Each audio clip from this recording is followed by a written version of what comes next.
Hello, and welcome to today's live reading of The Fifth Daughter of Thorn Ranch by Julia Brewer Daly, presented by Itsy Bitsy Book Bits. Chapter 1 Emma, The Thorn Ranch, Southwest Texas, present day. Emma swore under her breath and reached down to where her stirrup had been. The leather supporting her foot had torn, and her leg dangled against the horse. Damn, she thought, I should have taken a newer saddle. Emma had been so distracted by her argument with Jeff Bauer that she was off her game. Now, she was a 3-day ride from the barn and unable to exchange any equipment. 3 mornings before, she had lifted her great grandmother's saddle from its post, yearning for a connection to her long gone abuelita. The leather, hand tooled by a master artisan, was exquisite, but the worn seat verified someone used it for more than horse shows or parades.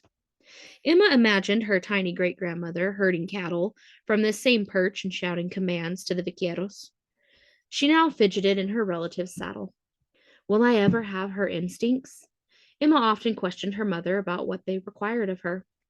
You'll be this operations leader, her mother always told her, but you'll often be needed as an extra pair of hands, and you'll need to know about crops and care for the animals. There were more than 500 horses and 7,500 head of cattle, far too many for Emma to say grace over. She wished she could ask her abuelita Lola if she had ever worried about the expectations placed on her. Like Lola and generations of Rosales women before her, Emma was an only child and heir to the kingdom surrounding her. Kingdom was a lofty word.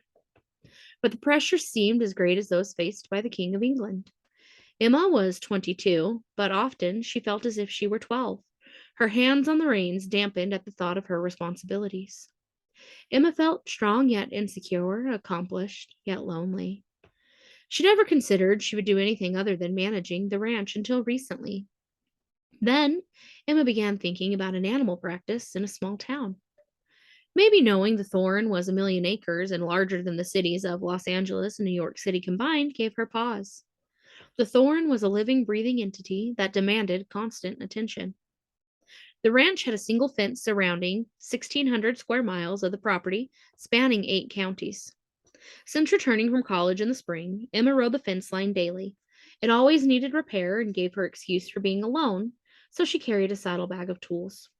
Private rides gave her time to think about her future and offered uninterrupted solitude, rare in the hustle and bustle of ranch activities with vaqueros or her parents.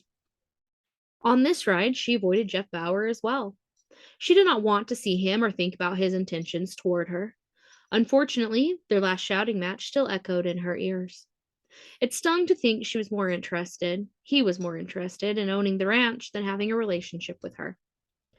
With a firm but gentle hand, Emma pulled the reins and stopped her horse under a tree. It was as if the land took a deep breath when it exhaled.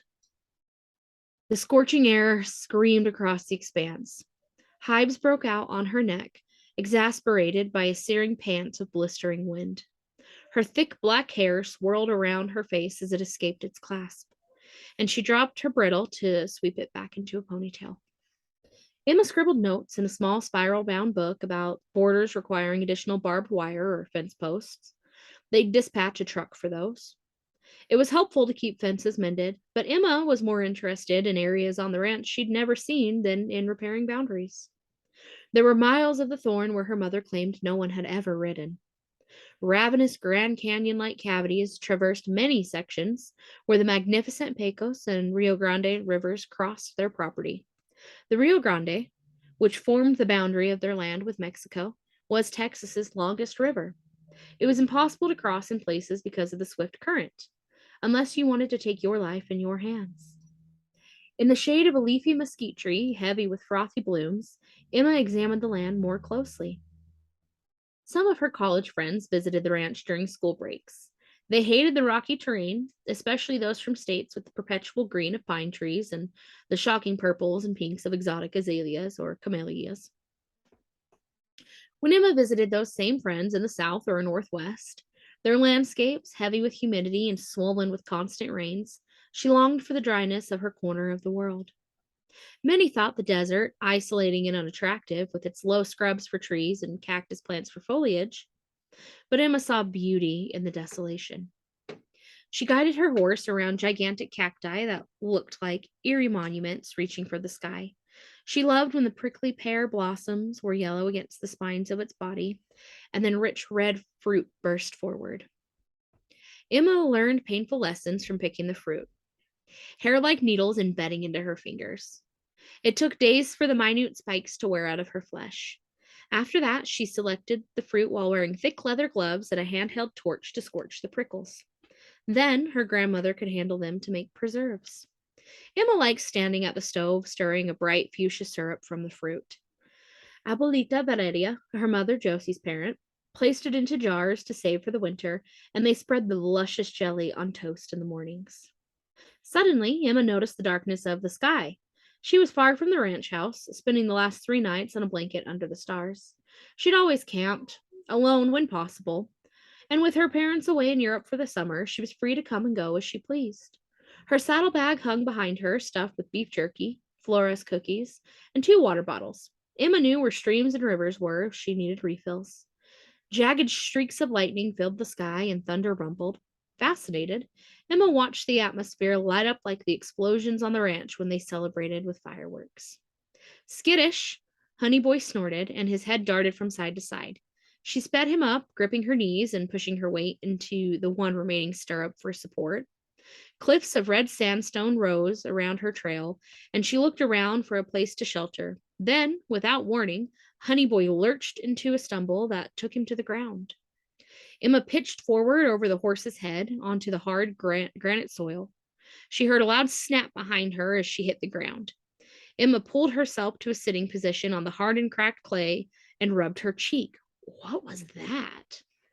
The horse rolled onto his back and wallowed from side to side. Emma looked at his frightened eyes and heard his heavy breaths. She stared at an enormous gopher colony that camouflaged a knee-deep rocky crevice. Please, no, not you, honey boy, she thought. Emma made a lunge toward the writhing horse, speaking to him. It's okay, honey, you'll be okay. She knew he would not be. A leg break like this wouldn't heal even if they were home. His break showed a compound fracture with a bone penetrating the skin. She had seen many of these on the ranch. But the flash of memory that rocked her back on her heels came from her childhood. When she was 6 years old, she had heard her parents whispering in the kitchen. You don't have any choice, John. His legs won't support him, and the vet won't be back for a week. Emma's favorite horse. She's claimed him for years. Just keep her away from the stall. Emma snuck to the front door and ran to the barn. Her favorite horse, Shiner, lay in the hay. He tried to stand when he saw her, but she waved her hand at him to say, Stop, stay down, and ducked into the next stall just as she heard her father open the heavy barn door. Emma listened to her father shuffling through the sawdust, and the enclosure hinges creaked. Then a metal clink. Wait, Papa, wait, she cried. Emma, what are you doing? Don't hurt my horse. Shiner will get better. He's suffering, my girl. We have to help him. Emma hid her face in her father's jacket. He held her behind him and placed a gun to the horse's temple. The shot sounded like a cannon in her little ears. Her shrieks continued back to the house. John walked Emma to her room and tried to explain how births and deaths on a ranch are a daily occurrence. I'll never get used to killing, Emma's defiant voice declared. That night, her mother Josie sat beside her on the bed. I'm sorry about your horse, Emma, but you must control your emotions and make good decisions for the animals. Everything on this ranch is about business. Crying won't change anything. Emma stared into her mother's sculpted face with heavily fringed black eyes and tight lips. Then she watched Josie's stiff back as she left. Would she ever be cool and detached like her mother?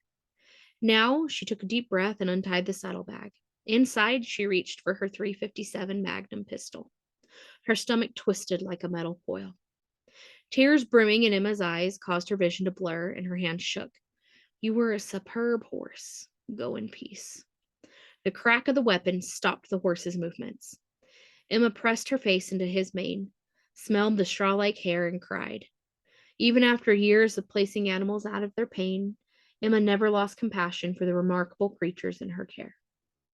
Now she was all alone. Emma sat beside Honeyboy, stroking his mane and whispering, Remember when we rode all night just by the light of the harvest moon?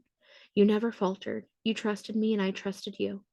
This accident wasn't your fault. I should have been watching the ground instead of the sky. Thank you, honey, for being a good friend. A final tear dripped onto the horse's muscular back. Emma dug in her knapsack, turned it upside down, and shook out the contents. She blew out a huff of air. Could this day get any worse? She had left a satellite phone at the barn.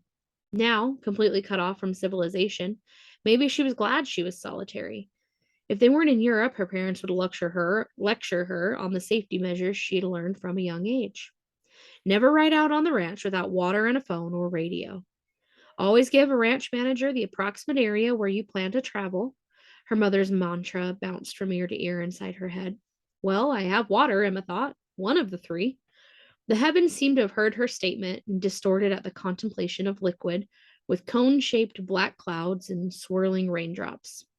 Emma's clothes were drenched and clung to her skin in a few seconds, while the wind slung the torrent into her face like stinging needles.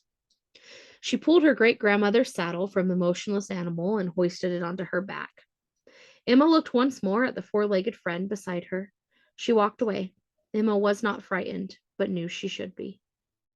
If they sent a search party for her, even if they found where Honey Boy had died, his body would be long gone. A Texas cleanup crew, massive turkey vultures, stripped flesh off bones in little more than 24 hours. The birds wiped away all evidence of life, and the bones they left would be dragged away by coyotes.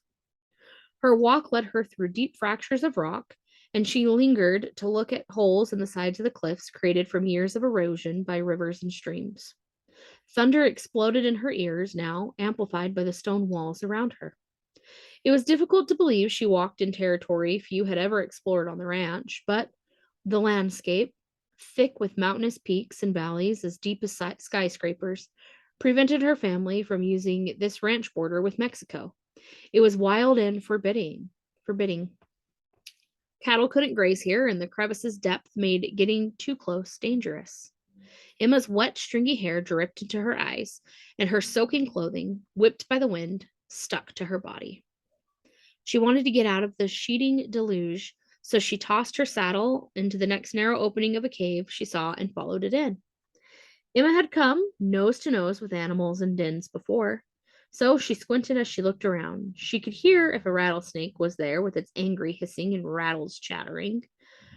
But if there were a mountain lion or coyote, they would not warn her until it was too late. All was quiet.